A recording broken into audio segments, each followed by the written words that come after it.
Hello friends, how are you? I hope you all are doing well. Welcome back to my new study routine. তো চলো আমার গতকাল আমি কি পড়লাম কি শিখলাম তোমাদের সঙ্গে শেয়ার করা যাক। তো আমি প্রথমে সকালে প্রতিদিনের মতো ব্ল্যাক বুক থেকে one word substitution, synonym, antonym, idioms এগুলো রিভিশন করেছি 1 ঘন্টা। আর 1 ঘন্টা আমি গ্রামারের যে আর্টিকেল চ্যাপ্টারটা রয়েছে সেই চ্যাপ্টারটা তরুণ গোভার স্যারের ভিডিও দেখে খাতায় নোট করেছি, এখনও সম্পূর্ণটা হয়নি। 1 ঘন্টা আমি খাতায় নোট করেছি আর্টিকেলের যে কনসেপ্টগুলো রয়েছে সেগুলো।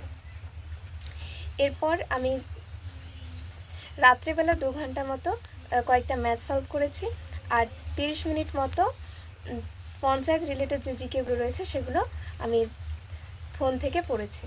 তো এটাই ছিল আমার গতকালের স্টাডি রুটিন। গতকাল আমি বেশি পড়তে পারিনি। গতকাল আমার কলেজের ফার্স্ট দিন ছিল এবং কলেজে গিয়েছিলাম। 4 ঘন্টা মতো কলেজেই কেটে গিয়েছে। তবুও আমি চেষ্টা করেছি যতটা সম্ভব